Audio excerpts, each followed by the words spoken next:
Matrix. Un programa per descobrir les últimes tendències tecnològiques i totes les novetats en xarxes socials i aplicacions informàtiques. Matrix. Matrix, amb David Gené. Què tal? Com esteu? Bill Gates deia fa uns quants anys que si General Motors hagués evolucionat i innovat en la fabricació de cotxes, igual que Microsoft ho havia fet amb el software, ara conduiríem cotxes que ens costarien $25 i que podríem fer 1.000 quilòmetres amb un sol litre de combustible. Òbviament, la resposta de General Motors no es va fer esperar i va ser especialment dura amb l'empresa de Bill Gates i els problemes que tots coneixem que té el Windows. Està clar, però, que la tecnologia i la mobilitat van cada vegada més de la mà i que, per tant, cada vegada és més important que els vehicles estiguin equipats amb les últimes novetats tant de hardware com de software. Avui us portem al programa un enginyer de telecomunicacions que treballa precisament en això, en tota la tecnologia que va incorporada, en aquest cas, en una moto elèctrica, i que ens ajudarà a entendre per què les entranyes dels nostres vehicles a dia d'avui tenen menys mecànica i incorporen més electrònica. Us convido a relaxar-vos i venir de viatge a Matrix amb mi durant els pròxims 25 minuts. Em dic David Gené, benvinguts a Radio Lot, benvinguts a Matrix. Amb David Gené. Volcanic Internet, desenvolupament de webs, aplicacions mòbils i assessorament a professionals i empreses. Volcanic Internet a Olot. Visita volcanicinternet.com. Volcanic Internet patrocina Matrix.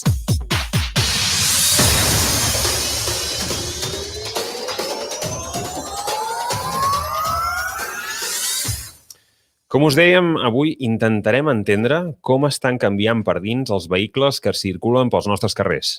I per fer-ho, hem convidat a un enginyer que es dedica precisament a això, a fer una mica més intel·ligent, en aquest cas, una scooter elèctrica. Us presento a l'Adrià Pérez. Hola, Adrià, què tal? Com estem? Hola, bones, què tal? Tot bé aquí? Molt content. Sí, Amsterdam. Aquí, encantats, a més, de connectar amb Amsterdam, on sabem que treballes i on et demanarem una mica com hi has anat a parar. Però, per començar, explica'ns exactament quina és la teva feina, què dediques al teu dia a dia. La meva posició és arquitecte de software incrustat i, bàsicament, el que em dedico cada dia és a coordinar una sèrie d'enginyers de software incrustat, de dissenyar una arquitectura de software i d'implementar el software dissenyat dins d'aquesta arquitectura. Has mencionat un concepte que segurament molta gent de la que ens està escoltant no coneix, que és això del software incrustat. En què diferencia un software incrustat d'un software al final el software serien els programes que corren en el nostre ordinador o en la nostra tablet o en el nostre mòbil. Software incrustat, què és exactament? Diguéssim que al final el software és software, al final és un programa, que és un seguit d'instruccions que defineixen el comportament d'una màquina. Llavors, el que passa és que hi ha màquines i màquines. Diguéssim que hi ha màquines com el que podria ser un ordinador o un servidor, que és una màquina que és considerada amb recursos il·limitats, diguéssim, que té uns recursos té una sèrie de recursos que no has de tenir en compte a l'hora de programar software perquè corri en aquesta màquina. En canvi, hi ha altres sistemes que tenen restriccions de mesura, de mida, ja que aniran a certs llocs on el tamany és algo important. I aquestes restriccions limiten molt els recursos d'aquests sistemes, d'aquestes màquines. Llavors, quan el software ha de córrer en una màquina que té restriccions d'aquest tipus i, com a conseqüència, té recursos limitats, llavors és quan el software que s'ha de fer per a aquestes màquines s'ha de fer de certa manera i se li diu, per identificar-lo, software incrustat. En el teu cas, comentàvem a la intro del programa que fas aquest software incrustat per una moto elèctrica. Concretament, deies que aquest software incrustat funciona quan la màquina té algunes limitacions. En el cas d'una scooter elèctrica, quines limitacions imposa als programadors perquè hagueu de fer aquest software incrustat? En una moto, tu al final, dintre de la moto, necessites espai per totes les peces mecàniques, mecatròniques, en aquest cas és una moto elèctrica, i vols minimitzar l'espai que ocupen les plaques electròniques que controlarien el comportament electrònic d'aquest vehicle. Llavors, com que vols minimitzar aquest espai, els microcontroladors o microprocessadors que aquestes plaques porten han de tenir una mida, diguéssim que tenen restriccions en la mida que han de tenir, i la mida d'aquests caracteritza directament els recursos que tenen, no? La potència de processament, la memòria, etc. I una altra condició que també caracteritza això és, diguéssim, els diners que et pots gastar. Quanta més, diguéssim, capacitat de processament i recursos vols que una màquina tingui, més diners probablement costarà.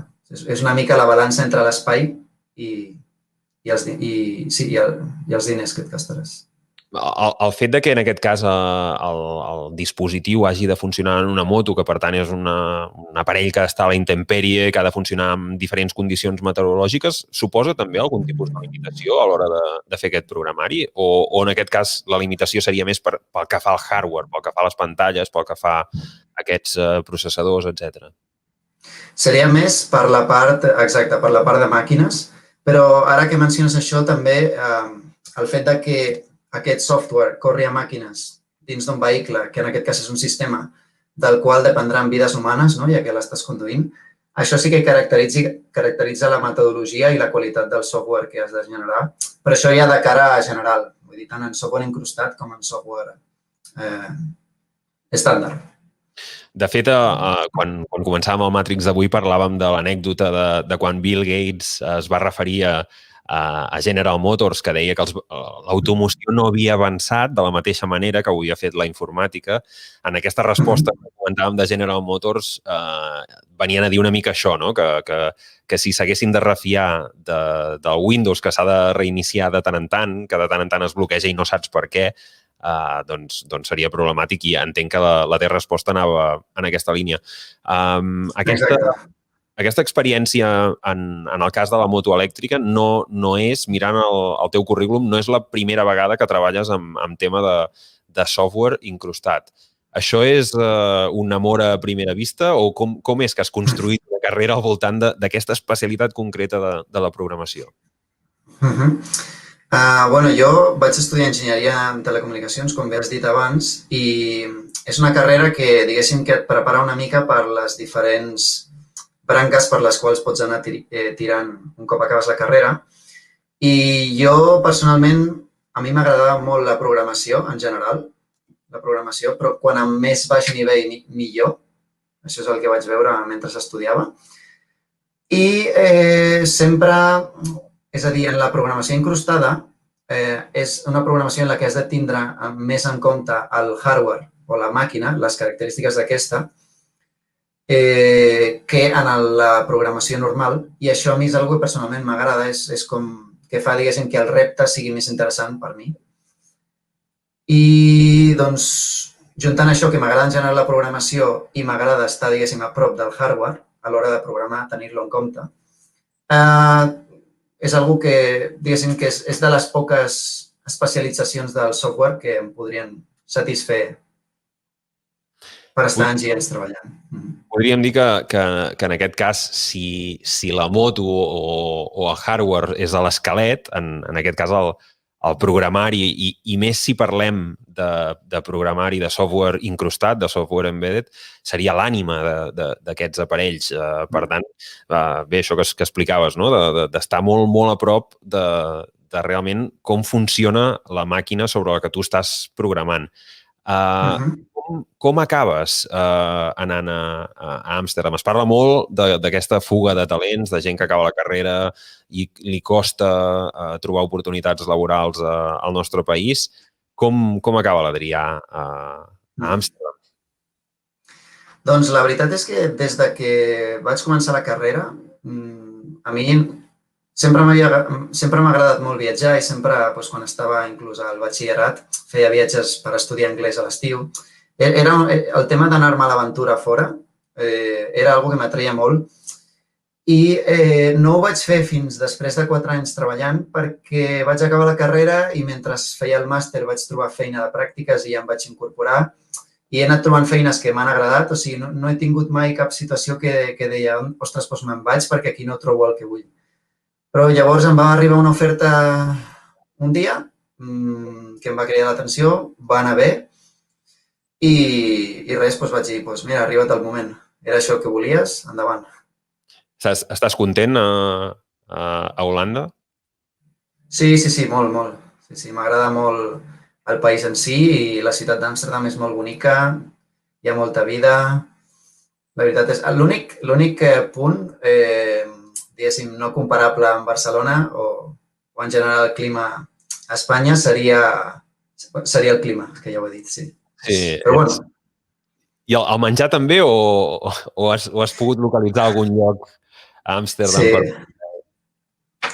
A veure, el menjar així comprat, tu pots anar sempre al mercat, com jo faig, i al supermercat pots trobar bon producte.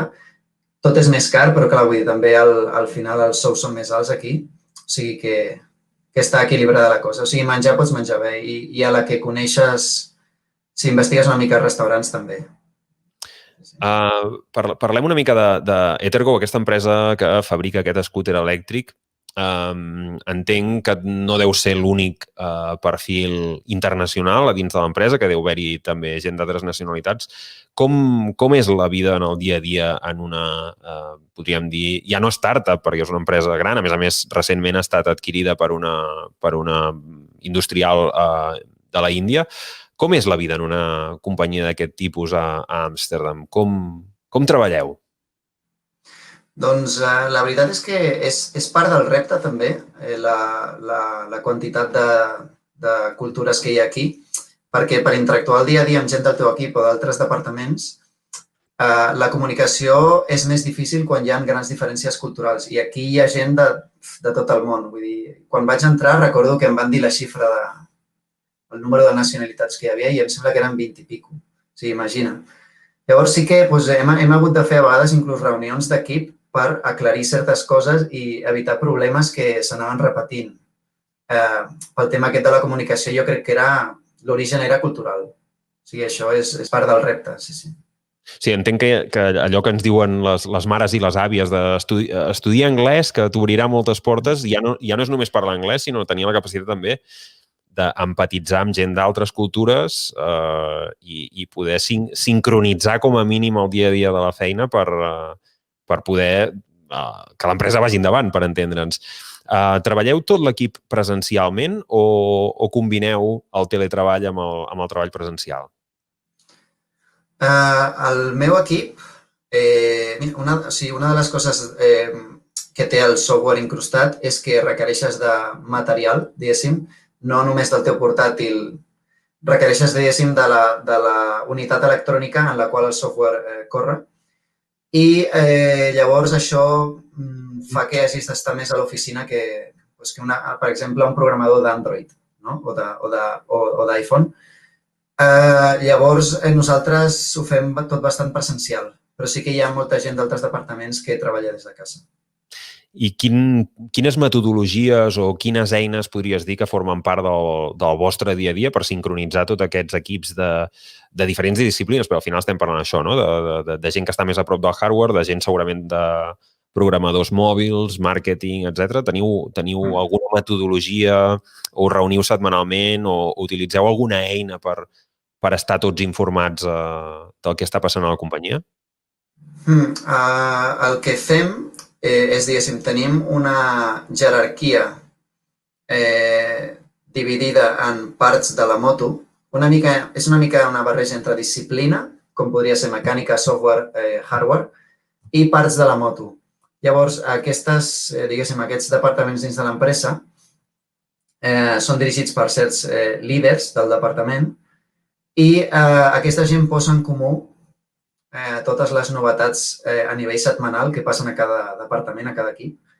I d'aquesta manera ens alineem una mica. Sí que, evidentment, al dia a dia anem parlant entre enginyers potser de software amb un de mecatrònica o amb un de hardware, però diguéssim que ja hi ha un nivell per sobre de gestió que ja diguéssim, que s'encarrega d'això.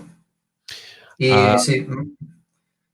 perdó, metodologies. En general, l'empresa fa servir bastant una metodologia que es diu Scrum, la qual jo no he utilitzat gaire i en el meu equip no utilitzem gaire. Scrum, pels que no estiguin acostumats a sentir-ho, és una paraula bastant comú en el sector de la tecnologia i seria una metodologia de com s'organitzen les tasques amb diferents persones dins d'un equip per poder que ningú es quedi aturat, que tothom sàpiga què és el que ha de fer i per quan ho ha de fer i en quin estat està cadascuna de les tasques que conformen la feina que s'ha de fer. Tornant en aquest cas, aquesta scooter elèctrica, com creus que evolucionarà en aquest cas el que és l'electrònica d'un vehicle? Per exemple, què et diu el marcador o la pantalla d'aquesta moto? Quina informació t'aporta i quina informació t'aporta comparat amb una moto, un scooter tradicional, amb benzina? Quina diferència hi hauria? Podríem dividir-ho en dues parts, que és una és la part que per homologar un vehicle has de poder mostrar a l'usuari, com per exemple com es diuen les llums aquestes per indicar que gires a l'esquerra, els intermitents. Els intermitents, exacte. Això estava pensant en anglès i no em sortia. Els intermitents, si portes les llargues o les curtes, que en una moto són obligatoris les curtes. Si tens algun error, que et salti la llumeta perquè hagis d'anar al taller, la velocitat a la que vas. Totes aquestes coses s'han de mostrar i es mostren per una part en la nostra moto. Es mostren en una sèrie d'icons. En tot el que és la pantalla, a la part inferior de la pantalla hi ha una sèrie d'icons que s'encarreguen de mostrar tot això que és obligatori i per sobre està la pantalla que diguéssim que és algo afegit a nivell tecnològic que evidentment no ho necessites per homologar un vehicle. I en aquesta pantalla mostrarem informació, entre d'altres, de les bateries elèctriques, de la càrrega que tenen, quantes tens connectades i una miqueta com els cotxes, doncs podries, diguéssim, accedir a les trucades que tens, a la música que vols escoltar, al mapa per posar una ruta per anar a qualsevol lloc i coses similars. Abans parlaves d'una aplicació mòbil. Entenc que vinculat amb aquesta scooter et pots descarregar algun tipus d'aplicació mòbil? Això és un tema que s'està decidint una mica en aquesta en concret i encara no està clar del tot, però poder podries. O sigui, poder es pot fer, tecnològicament es pot fer i segurament que hi ha vehicles que ho poden fer. Nosaltres estem decidint ara mateix més per estratègia, no per possibilitat tecnològica. O sigui, poder es pot fer. Sí. Entenc, doncs, per tant, que és una opció que en un futur és possible que incorpori. És quelcom que, per exemple, marques com Tesla en els seus vehicles o fins i tot altres empreses que no cal que sigui necessàriament el vehicle elèctric ja incorporen, i és aquesta combinació, donar-li al nostre mòbil funcionalitat de comandament a distància per la moto o pel cotxe o pel que sigui. Hi ha una cosa, aquesta moto, en aquest cas concret, comparteix dades de telemetria o d'ubicació amb algun tipus de servei, el núvol o amb algun tipus de servei? Sí, aquest vehicle té connectivitat, és a dir, té una targeta SIM i, vull dir, com s'està veient avui dia als cotxes, té capacitats per oferir una sèrie d'aplicacions amb aquesta connectivitat com la que podria ser serveis de telemetria, configuració o lectura de paràmetres del vehicle des del mòbil de l'usuari, no? Podries, jo què sé, deshabilitar l'alarma de la moto amb el mòbil o coses similars, no? Interacció del mòbil a la moto. Tot això encara ho estem definint, que és el que s'acabarà implementant, però vull dir, tenim total flexibilitat. Vull dir, en el moment en què tens connexió pots començar a implementar aplicacions de tot tipus. Podries, per exemple, configurar una velocitat màxima a partir de la qual vols que el vehicle t'avisi, revisi una notificació o un SMS al mòbil, com, per exemple, per controlar la velocitat a la que va el teu fill. S'acaba de treure el carnet. I també, si t'estan robant el cotxe, pots començar, si es detecta que t'estan robant el vehicle, pots començar a rebre una notificació i començar a veure en el mapa com s'està movent el cotxe o si se te l'està portant la grua. I un seguit infinit d'aplicacions amb això. És ben sabut que Amsterdam segurament seria la capital de la bicicleta. Es cal caminar una mica pels carrers d'Amsterdam per veure que estan completament envaïts per aquest mitjà de transport. Com conviuen, en aquest cas, les motos elèctriques amb la bicicleta? Perquè entenc que la moto, en aquest cas, ha de regir-se per les mateixes normatives i vaja, per les normes de circulació que seria un vehicle de benzina, el fet que sigui elèctric no l'eximeix. Com conviuen amb la bicicleta, en aquest cas? Doncs, mira, depèn de la cilindrada de la moto. Les motos més petites, els ciclomotors, poden circular pel carril bici i diguéssim que és saltar-se bastant totes les normes de la circulació en carretera, per on van els cotxes o les motocicletes de major cilindrada. Però sí, vull dir, és tot exactament igual. Diguéssim que dins dels carrils bicis, doncs, o sigui, a Amsterdam la bicicleta té prioritat respecte a qualsevol altre vehicle i l'scooter que estem fent nosaltres podrà circular pel carril bici, ja que està limitada a 45 km/h. Clar, no podem parlar de cilindrada, ja que és un vehicle elèctric. I, sí, bàsicament això. Podrà anar tant per la carretera com pel carril bici. Comparativament, per exemple, comparat amb un patinet, a nivell de potència o d'autonomia, com es compararia? Imagina't que jo em vull comprar un vehicle personal de transport elèctric i connectat. Com compararíem? Què ens aporta, poder més enllà d'anar sembrat, l'scooter respecte a un patinet? Aquest scooter en concret pot funcionar amb una, dues o tres bateries. Això en funció del que l'usuari vulgui pagar. I l'autonomia literalment es multiplica per 2 o 3 en funció del número de bateries que tens. Llavors, les dades teòriques ara per ara són 80 quilòmetres d'autonomia amb una bateria, 160 amb 2 i 240 amb 3.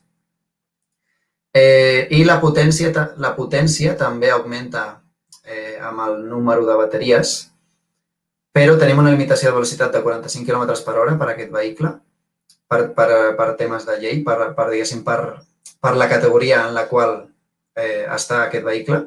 No podem passar de 45 km/h, no per prestacions del motor.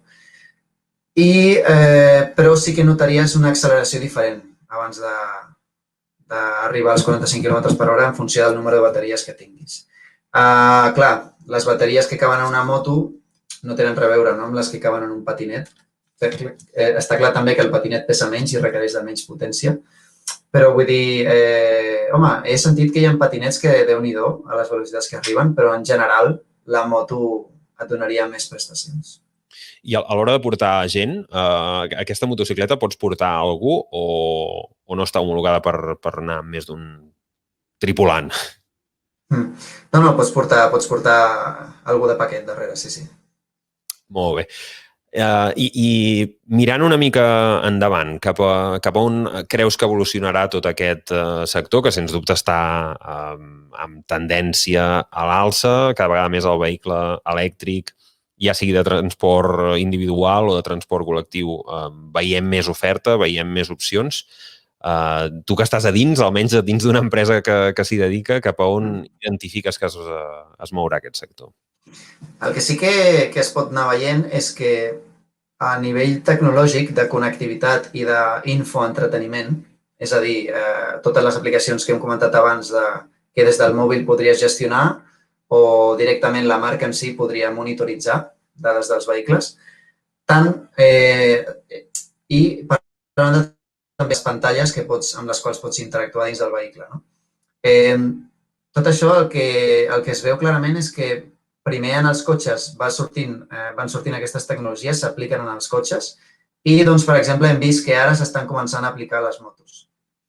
Llavors, jo el que crec és que, diguéssim que des del punt de vista dels vehicles de 2 rodes, les motos, aniran una mica per darrere dels cotxes i diguéssim que els cotxes seguiran cada cop a nivell de connectivitat podran implementar aplicacions que requereixin de més amplada de banda a mesura que vagi sortint 5G, etc.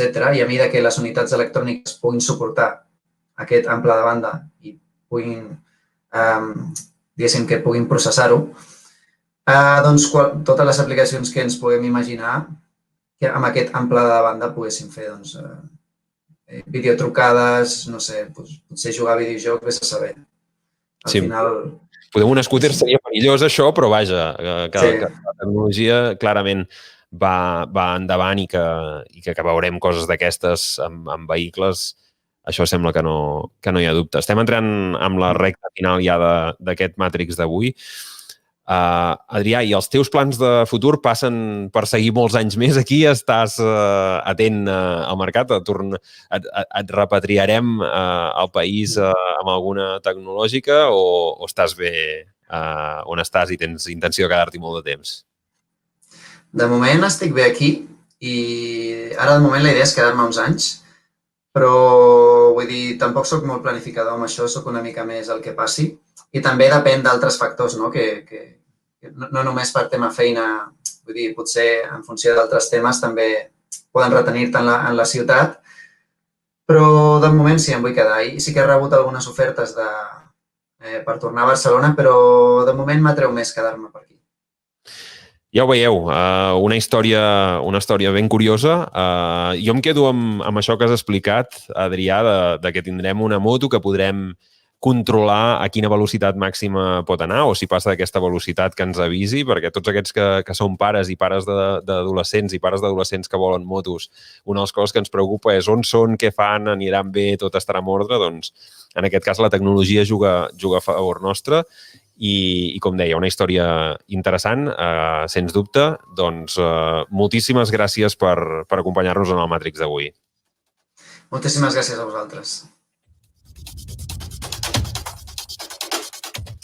El nostre episodi d'avui s'acaba aquí. Han estat 25 minuts de viatge a Matrix de la mà de l'Adrià Pérez i amb ell hem après una mica més sobre l'electrònica que incorporen aquests vehicles elèctrics i que estarà cada cop més present a cotxes, motos, autobusos, etc.